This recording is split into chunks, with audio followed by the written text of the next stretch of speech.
Money is not power, it is projection. And the deeper your need to prove, the more the spell possesses you. Money is one of the loudest mirrors on earth. It reflects your unmet needs, your fears, your hidden shame, and your deepest longings for control, safety, and love.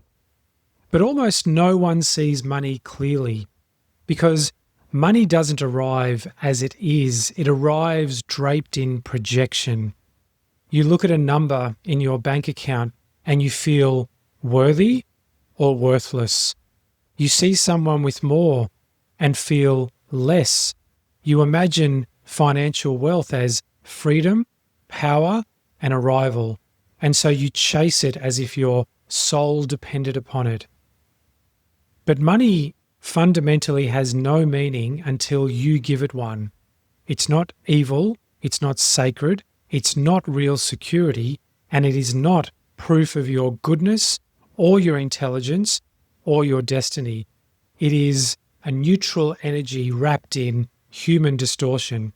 And for most, it becomes a very powerful spell, a spell cast in childhood, forged in lack, etched into memory the first time you felt your needs were too much, or your dreams too expensive, or your voice too loud.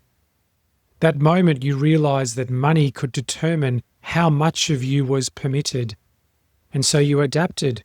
You tried to become successful to prove you belonged, or you rejected wealth to prove you were pure, or you oscillated between both, sabotaging what you built, then rebuilding with fire. But in both directions, you are under a spell. And the spell is not about having or not having. It's about what money means to you and what you believe it says about who you are. The truth? Money says nothing. You can be wealthy and empty. You can be poor and free. You can be secure in numbers and terrified in soul. You can be broke and more coherent than a billionaire. But the spell blinds you. It convinces you there's a threshold, a number that will make you finally feel safe, finally feel enough, finally be seen. And so you chase more clients, more zeros, more leverage, more empire. And you tell yourself it's about impact or legacy or generational wealth. But beneath the mission, if you're truly honest with yourself, there's an ache, a need to prove, a voice that still believes value must be earned. And the system loves this, because a person under this spell will exhaust themselves endlessly without ever realizing that the hunger was never for money, but for permission to feel whole. This is the tragedy of modern wealth. Not that people are greedy, but that they're starving. Starving for peace, starving for belonging, starving for the feeling that they are allowed to exist. And because money seems to grant that permission, we chase it endlessly, relentlessly, like it's some kind of salvation. But salvation cannot be brought. Not in crypto, not in real estate, not in brand deals or trust funds or silent retreats. Fundamentally, you don't need more money.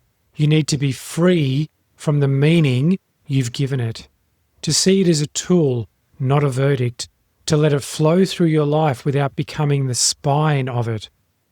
Because wealth, in its clearest form, is coherence, not cash.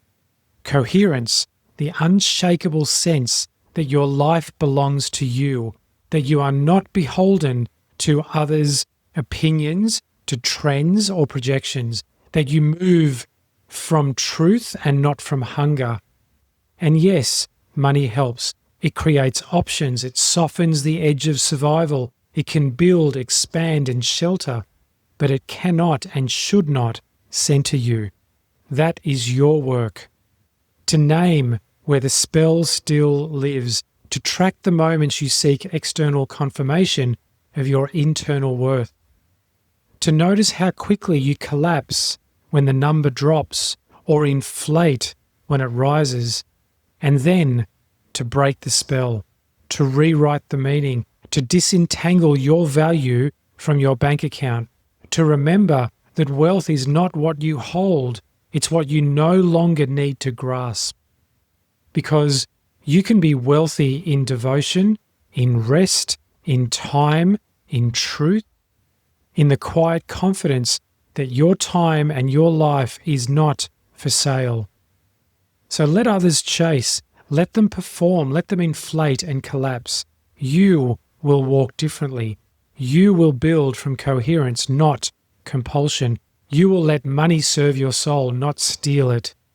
And in doing so, you will become the rarest kind of wealthy, the kind who needs nothing to prove they're already whole. Freedom isn't found in what money gives you. It's found in what you no longer need it to mean. Welcome to The Architect Speaks.